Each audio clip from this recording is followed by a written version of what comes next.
His name is Bruce.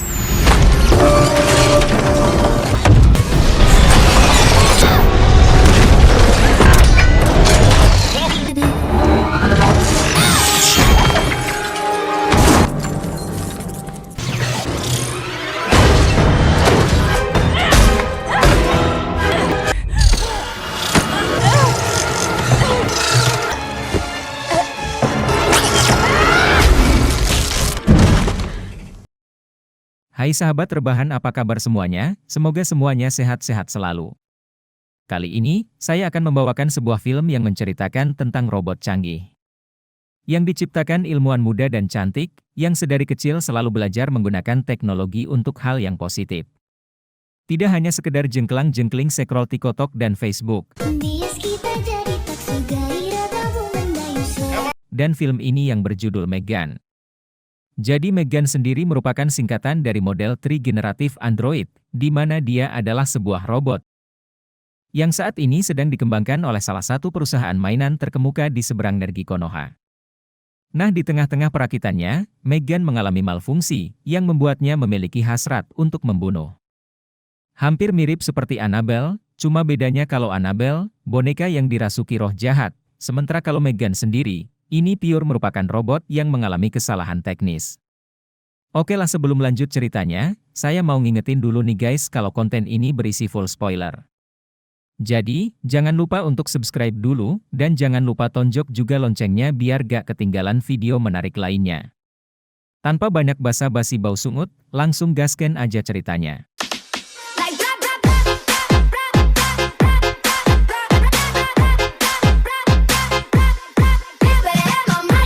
Di zaman yang serba scroll semua hal mengalami kemajuan, termasuk jenis permainan bagi anak-anak, termasuk setelah jengklang-jengkling dan si Rehan pergi. Kalau zaman dulu anak itu cukup bermain dengan boneka atau Barbie, tapi sekarang mereka menuntut sesuatu yang lebih canggih. Dan hal ini akhirnya menjadi sebuah tantangan bagi beberapa perusahaan mainan, untuk menciptakan boneka yang bisa berinteraksi, atau bahkan berbicara langsung dengan anak-anak. Bahkan seperti yang kita tahu ada beberapa perusahaan sampai menciptakan aplikasi yang bisa diakses oleh anak-anak, supaya mereka bisa terhubung dengan bonekanya. Nah, hal ini, yang sama juga dirasakan oleh seorang anak perempuan bernama Kedi. Bibinya menghadiahkan sebuah boneka canggih untuk menemaninya bermain. Tapi terkadang membuat Kedi terlalu sibuk dengan mainannya, akhirnya kedua orang tuanya mengajak si Kedi pergi untuk bermain ski. Di tengah perjalanan mobilnya sempat oleng, karena tiba-tiba salju yang semakin lebat. Oh my God! Ryan, serious? Si ayah pun memutuskan untuk menghentikan kendaraannya, sambil menunggu petugas atau pembersih salju menyapu jalanan melintas. Nah, ketika mereka sedang menunggu di dalam mobil, tiba-tiba datang sebuah truk dari arah berlawanan, dan menabrak mobil mereka sampai ringsek. Clear and then find some place where we can pull over. Scene beralih memperlihatkan seorang wanita cantik bernama Gemma. Ia bekerja sebagai tim pengembangan di sebuah perusahaan mainan bernama Funky. Hari itu tim Gemma beserta atasannya yang bernama David. David sedang marah-marah karena Gemma dan timnya malah membuat proyek di luar instruksinya David, yang merasa proyek gamenya hanya buang-buang duit saja. Apalagi saat ini perusahaan saingannya baru saja merilis boneka yang hampir sama persis seperti milik mereka, dan mereka memberikan harga yang jauh lebih murah. Tentu saja hal ini menjadi kerugian besar bagi perusahaan Funky. Sehingga si David ini memerintahkan Gemma dan timnya untuk segera menyelesaikan permainan apapun yang saat ini mereka kembangkan, dan bisa dijual dengan harga sangat murah. Dapat kita lihat saat ini Gemma dan kedua timnya, yaitu Cole dan Tess. Mereka bertiga sedang merakit sebuah robot yang mereka beri nama Megan. Sayangnya pengembangan itu, entah kurang sajen entah ada yang kelewat nyolder, sampai saat ini tak kunjung membuahkan hasil. Karena masih ada perbaikan di beberapa komponen, alhasil saat diuji coba, Megan mengalami kesalahan teknis, dan terjadilah ledakan. Well, I guess I should call you Dad. To tell you a little bit about my wormhole. Please, just give me one moment. Hal itu tentu saja membuat si David semakin merengut, dan sambil kuku lututnya dia ngomong, "Saya tidak peduli, minggu depan pengembangan Megan harus sudah diselesaikan." Setelah si David meninggalkan mereka, tak lama Gemma mendapatkan panggilan dari rumah sakit yang mengabarinya tentang kecelakaan kakaknya. Dari kecelakaan itu, kedua orang tuanya Katie meninggal dunia, sehingga Katie jadi yatim piatu. Sehingga Gemma sebagai adik dari ibunya Katie, mendapatkan hak asuh untuk sementara. Keesokan harinya Gemma pun mengajak Katie untuk tinggal di rumahnya. Begitu sampai di rumah Gemma, mobil Gemma langsung diserang oleh anjing peliharaan Celia milik tetangganya. Sebenarnya Gemma sudah berkali-kali menyuruh Celia untuk merantai anjingnya, tapi Celia gak pernah melakukannya. Karena Gemma saat ini belum berkeluarga, jadi ia pun merasa kebingungan bagaimana cara mengurus bocah. Ya, memang gak gampang menjadi orang tua, makanya sekarang banyak janda di bawah kasur, umur maksud saya. Apalagi untuk membesarkan seorang anak yang sedang mengalami trauma seperti Katie. Untuk memulihkan kondisi Katie, Gemma mencoba memanggilkan seorang terapis anak yang bernama Lydia. Ia berharap Lydia bisa membantu Katie di saat Gemma harus fokus pada proyeknya. Pada malam hari saat Gemma sedang lembur, Katie datang menghampirinya. Wajar saja sih mungkin Katie merasa kesepian, karena Gemma sangat sibuk bekerja siang malam. Gemma pun mencoba menghibur Katie dengan menunjukkan salah satu robot ciptaannya, yang dikasih nama Bruce. Nah, Bruce ini didesain untuk mengikuti setiap gerakan dari orang yang menggunakan sarung tangan sebagai koneksinya. Sayangnya, robot seperti Bruce jarang digemari oleh anak-anak karena bentuknya yang terlalu besar dan harganya juga terlalu mahal. Mendengar hal itu, Katie pun berkata, jika ia memiliki mainan seperti Bruce, ia sepertinya tidak akan membutuhkan mainan lain lagi. Mendengar hal itu sontak membuat Gemma kembali bersemangat untuk segera menyelesaikan robot Megan. Ia mungkin bisa menyesuaikan robot itu, atau memperkecil dengan bentuk anak-anak. Setelah beberapa hari berlalu berkat kerjasama Gemma dan timnya, robot Megan pun berhasil diselesaikan. Keesokan harinya Gemma dan tim langsung mengadakan percobaan pertama robot Megan. Gemma pun memilih Katie sebagai pengguna utama yang akan demonstrasikan dengan Megan. Dalam waktu singkat Megan bisa menghibur Katie dan melukiskan berupa wajahnya Katie.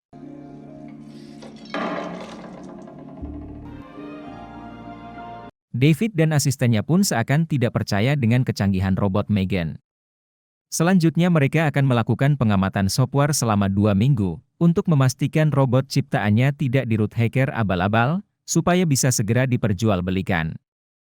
Sejak saat itulah Megan pun dibawa pulang ke rumah, dan mulai menjalani kehidupan sehari-hari bersama si bocil, dan ternyata kehadiran Megan berhasil menghibur Katie, yang selama ini terpuruk. Ia bisa menjadi sosok teman yang selalu siap mendengarkan di setiap keluh kesah Katie, dan juga menghiburnya. Selain menjadi temannya, Megan juga mengajarkan banyak hal kepada Katie, mulai dari ilmu kehidupan, pelajaran sekolah, bermain bersama. Nah, hal inilah yang akan menjadi daya tarik Megan, sehingga para orang tua tertarik untuk membelikan anak-anak mereka. Sebenarnya gagasan robot Megan membuat Tess cukup khawatir, karena idealnya permainan menjadi teman di kala senggang, bukannya menggantikan peran orang tua. Hari demi hari kebersamaannya bersama Katie, membuat Megan terobsesi untuk selalu menjaganya, dan tidak membiarkan siapapun menyakiti Katie, ketika Katie sedang berlaga layaknya Inul Daratista. Katie memintanya untuk mencarikan panahnya yang hilang. Megan pun berusaha mencari di seluruh lingkungan rumah, dan ia pun menemukan anak panah itu telah melewati pembatas rumah Celia. Ketika Megan akan mengambil anak panah itu, tiba-tiba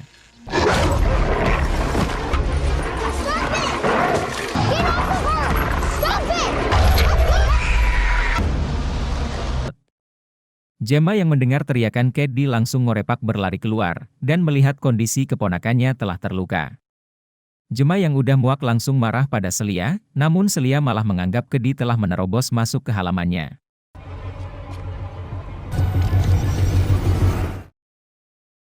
Ketika malam, Gemma melaporkan kejadian ini pada polisi, namun sialnya Pak Polisi berkata bahwa hukum tidak berlaku karena Katie dianggap masih baik-baik saja. Malah nyuruh Gemma untuk memperbaiki pagar pembatas, agar anjing peliharaan Celia tidak bisa mengganggunya lagi. Megan yang bertindak sebagai pengasuh dan sekaligus sahabatnya, merasa sangat marah melihat kondisi Katie, karena Pak Polisi tak bisa menyelesaikan masalah ini.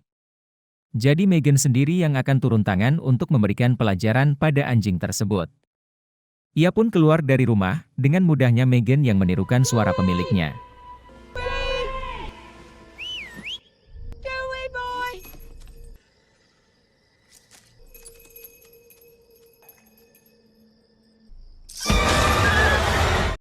Keesokan harinya, Gemma yang kebluk langsung terbangun saat mendengar teriakan bising Celia yang sedang mencari anjingnya di sekitar kompleks.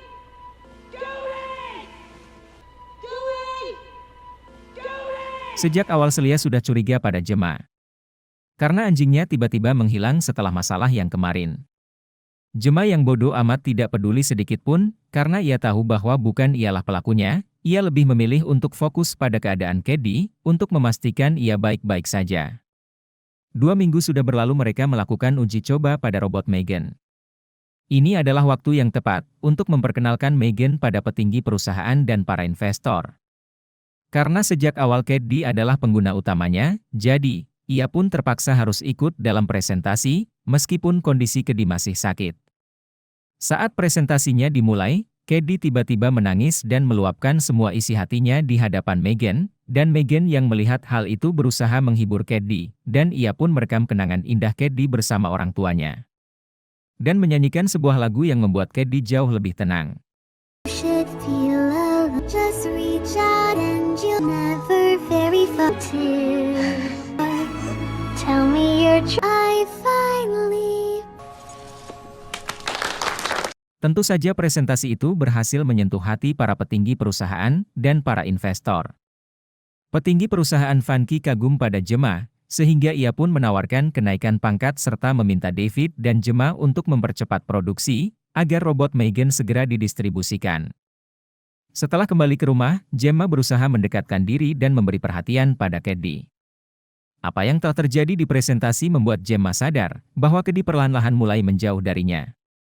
Dan kini lebih memilih dekat dengan Megan, begitupun di saat sesi terapi dengan Lydia, Megan dengan sigap memberikan tisu apabila Caddy menangis. Hal ini yang membuat Lydia sadar bahwa kedekatan antara Caddy dan Megan sudah tidak wajar. Caddy mulai menjauh dari orang-orang di sekitarnya dan hanya fokus dengan Megan saja. Ia pun tidak mau mendengarkan perkataan Gemma dan kini mulai membangkang. About it. Hey. Let me go. Whoa. Calm down. Alhasil Gemma pun mengajak Caddy untuk ikut playgroup agar ia bisa bertemu dan bersosialisasi dengan anak-anak seumurannya. Dalam sebuah acara, semua anak-anak berkumpul untuk melakukan permainan. Saat itu Caddy dikelompokkan dengan seorang anak nakal bernama Brandon. Saat Brandon menjahili Caddy, Megan tiba-tiba datang. Brandon yang tertarik dengan Megan berusaha membuatnya berbicara dengan cara dipukul dan dijambak. Dan tiba-tiba Megan pun mulai berbicara, ia lalu menjewar telinga Brandon sampai rawing. Brandon yang ketakutan pun berusaha kabur dari Megan. Sayangnya, ia tersandung oleh akar pohon dan terjatuh sampai ke jalan. Setelah kejadian itu Gemma pun menanyai Caddy tentang apa yang sebenarnya terjadi. Caddy berbohong dengan mengatakan Brandon yang telah mengambil Megan dari tempat mainan dan membawanya kabur. Lalu setelah itu ia tidak tahu apa yang terjadi. Sesampai di rumah, Gemma didatangi oleh polisi yang memintanya keterangan tentang anjing Celia yang sampai saat ini belum ditemukan. Gemma terus mengatakan bahwa dia tidak tahu masalah anjing itu, namun Celia terus menuduhnya. Megan yang melihat hal itu pun mulai bertindak. Pada malam harinya ia memancing Celia untuk masuk ke dalam gudang, dan ia menghabisinya dengan kejam di dalam gudang.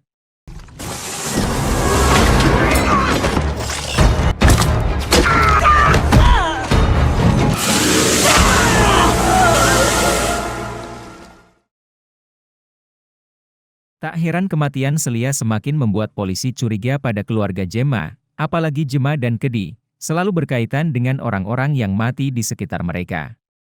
Berusaha mencari tahu apa yang terjadi dengan memeriksa memori di dalam tubuh robot itu, sampai yang terakhir saat ia melihat Brandon.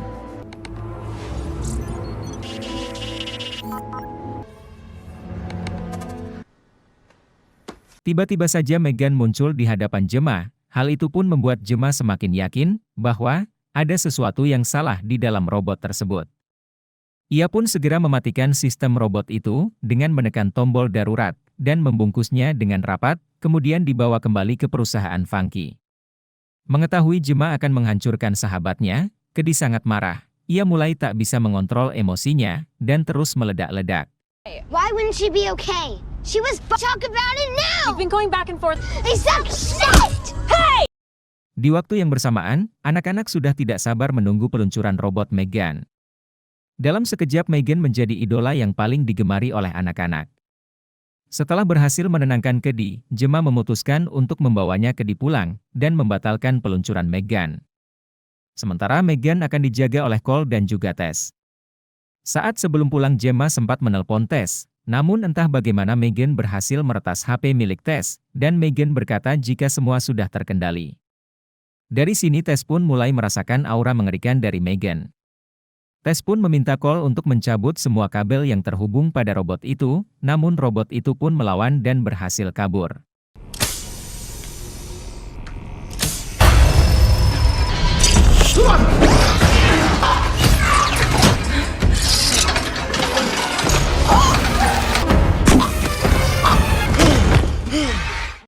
Meghan kemudian dengan santai menari, udah kayak artis TikTok, lalu mengejar David dan membantainya.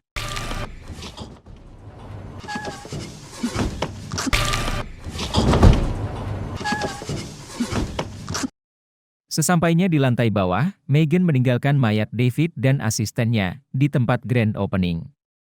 Dan tentu saja hal itu membuat semua orang yang melihatnya terkejut, sekaligus takut. Setelah itu Meghan menaiki mobil David dan pergi ke rumah Gemma. Gemma yang dikejutkan dengan Meghan yang sedang bermain piano.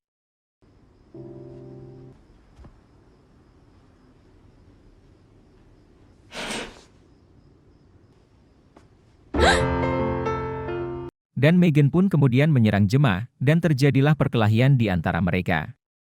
Setelah diserang, Meghan sempat mengalami error, sehingga Gemma pun berhasil menghindar dari amukan robot itu. Everything's fine, Katie. Just go back to your room. You don't have to worry, okay?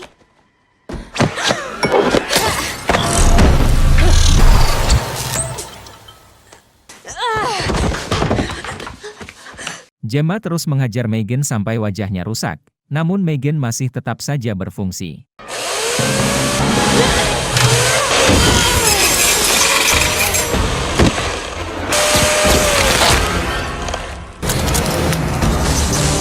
Kedi yang terbangun akhirnya melihat kejadian itu, dan Meghan berusaha meyakinkan Kedi bahwa ia yang akan selalu menjaganya, bahkan jauh lebih baik dari Gemma.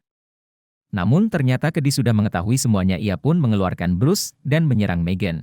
His name is Bruce.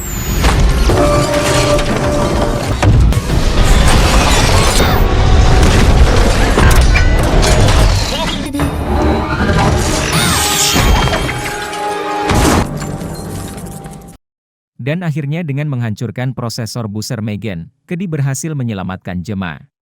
Dengan kerjasama yang baik, Kedi dan Gemma pun berhasil menghancurkan Meghan, sampai rusak sepenuhnya.